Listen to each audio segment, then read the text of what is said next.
Oi, turma do livro Quem Ama Educa e Samitiba. Na parte 3, Pequeno Manual de Pai e Mãe, no item 3, Erros e Aprendizados. Em lugar de castigos e punições, usem a filosofia das consequências. Geralmente o castigo não educa, o erro deve levar ao aprendizado. Consequências têm de ser educativas e previamente combinadas, para que as crianças saibam que estão fazendo algo que não deviam. Gritando ou batendo, perde-se a autoridade, da ética e a força da razão. Expliquem os motivos da proibição e do não e sugiram formas de aproveitar aquela energia que seria gasta de maneira inadequada em outra atividade permitida. A todo não deveria seguir-se um sim, em outra direção. Quanto menor a idade da criança, mais curtas e claras devem ser as explicações. Peçam e ouçam a versão dos filhos, mas não aceitem qualquer justificativa. Uma criança entende quando lhe dizem eu amo você, mas não gosto do que você faz. Apesar de estar sendo advertida, essa frase fortalece a sua autoestima, cuidando para não desgastar a declaração eu amo você. Cuidado para não desgastar a declaração eu amo você. Usem somente quando o amor vier realmente do fundo do coração. O amor raramente vem na hora da bronca. Então, se não for muito necessário, dispensem a primeira parte da frase. Então, vamos lá. Diante dos erros que a criança comete, ela vai ter que aprender a não cometer aquele erro. Geralmente, pelo desespero, os pais começam a cortar tudo aquilo que ela gosta. Castigo. Na escola não é muito diferente. O professor tira da educação física, tira da aula de arte, que são mais prazerosas. Se tira do recreio, manda a criança comer na sala de aula separado dos demais. Então, assim, a gente, num ato de desespero e sem conhecimento, o adulto comete erros gravíssimos. Lógico que, se é o videogame, por exemplo, que está tirando a atenção da criança para os estudos, você tira o videogame. Só que aí você manda estudar naquele horário que você daria o castigo do tipo, você não vai ligar videogame. A criança não pode ficar parada. Então, você vai trocar. Você vai tirar o videogame e vai mandar estudar no lugar do videogame. Ah, mas aconteceu isso, isso e isso, porque a criança gosta de contar história. Eles inventam e acreditam na história que inventa.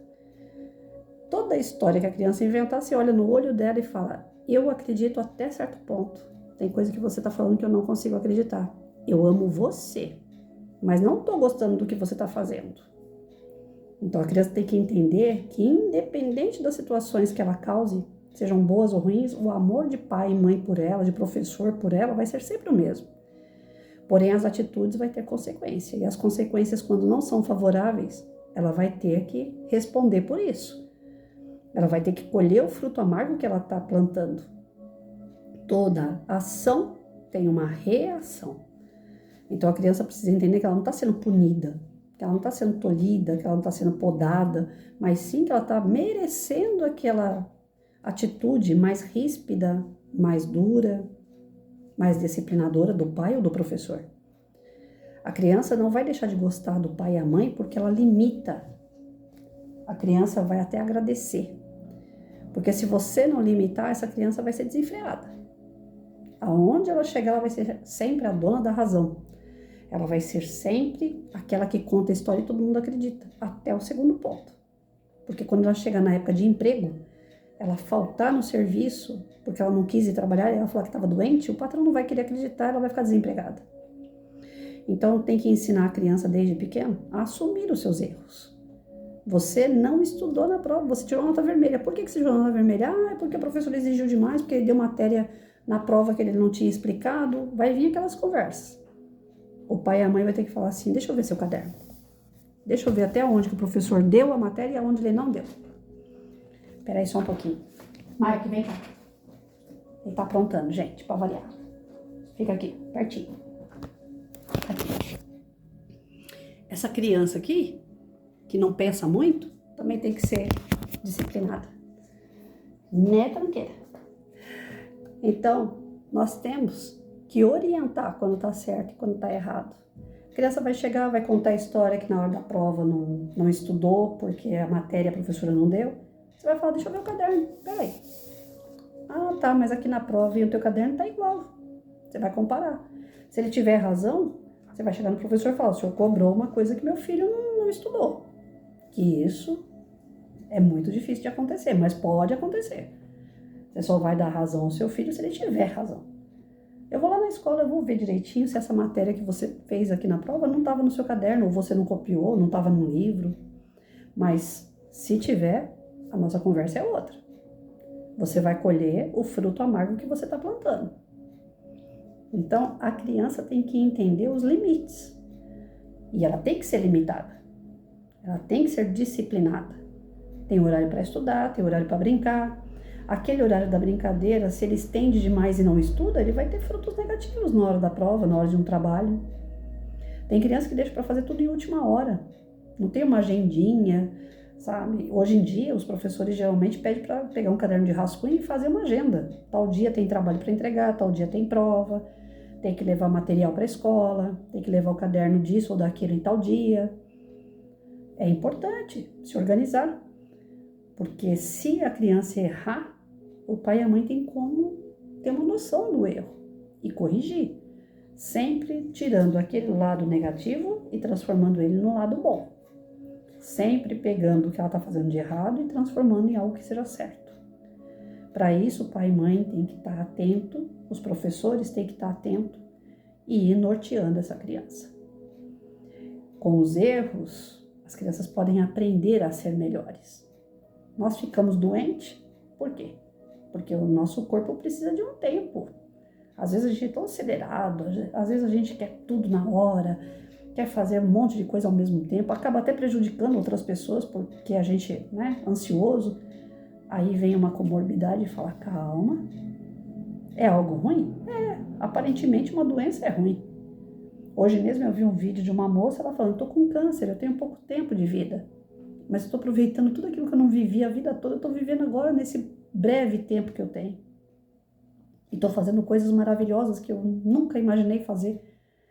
Porque com saúde a gente explora tudo, a gente faz tudo de qualquer jeito. E sem saúde a gente mede as consequências. Então, é um limitador. Quando a gente tem um limite físico, ele limita a gente a fazer as coisas. Não só fisicamente, mas coisas que talvez a gente prejudicaria pessoas. Parece ser ruim, mas é bom. O remédio é amargo, mas ele cura. Então, os erros que as crianças cometem, que os adolescentes cometem, tem que ser usado como remédio para a cura daquela situação, daquilo que fizeram ou falaram. É só assim que aprende. E Jesus tem a máxima, que fala, não vai pelo amor, vai pela dor. Então, é com os erros, vem os aprendizados, sim. Mas o pai, a mãe, o professor, a família tem que estar atenta para nortear esses erros e não reforçar. O moleque experimentou droga, experimentou a maconha, o pai ficou sabendo. Vai bater, colocar trancado dentro do quarto? Resolveu o problema? Não.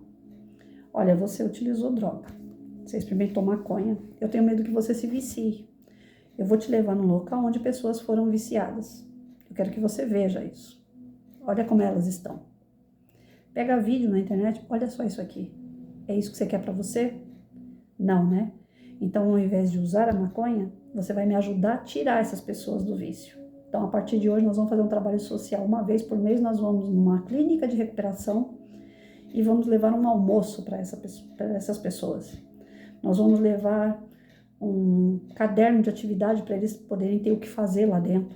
Nós vamos fazer uma atividade com eles. Nós vamos lá para fazer uma oração com eles. Reverter aquela situação a favor da pessoa e de outros. É um aprendizado. É fácil fazer isso que eu estou falando? Lógico que não. Nosso tempo é curto, a gente trabalha demais, a gente corre o tempo todo, né? Mas se a gente não tiver tempo para o nosso filho, não tiver tempo para o nosso aluno e corrigir as situações que aparecem, qual é a função de pai, mãe e professor? Nós temos essa função, não é favor, é obrigação, faz parte. Vem na cadernetinha lá, professor, você tem obrigação disso, disso, disso. Salvar a vida é uma delas. Pai, mãe, você está aqui para poder cuidar, zelar, proteger o seu filho. Colocar ele no bom caminho. Faz parte, é nosso papel. Não é nada demais. Ah, mas não tenho tempo, vai ter que arrumar tempo. Se a criança está errando, se o adolescente está errando, ele está te dando sinal de que está na hora de você mudar também. De você aprender a ser diferente. Como pai, como mãe, como professor. Não é só ele, o adolescente, a criança que tem que aprender algo. o adulto vai aprender com aquelas atitudes erradas do adolescente e da criança. Porque nós vamos nos tornar pessoas melhores a partir do momento que a gente assumir os nossos papéis de maneira ética, de maneira responsável. Não adianta só querer que a criança e o adolescente seja responsável. Nós temos que dar o exemplo. E qual é a nossa responsabilidade? Cuidar, zelar, proteger, orientar. E isso não pode faltar. O aprendizado através dos erros serve para a criança ou adolescente, como para a família, como para o professor, para a gente ir se renovando, crescendo, evoluindo. Através dos erros a gente aprende muito. É só ter olhos de ver, ouvidos de ouvir, né? Tá preparado ou não para aquela situação, mas atento e disposto a mudar.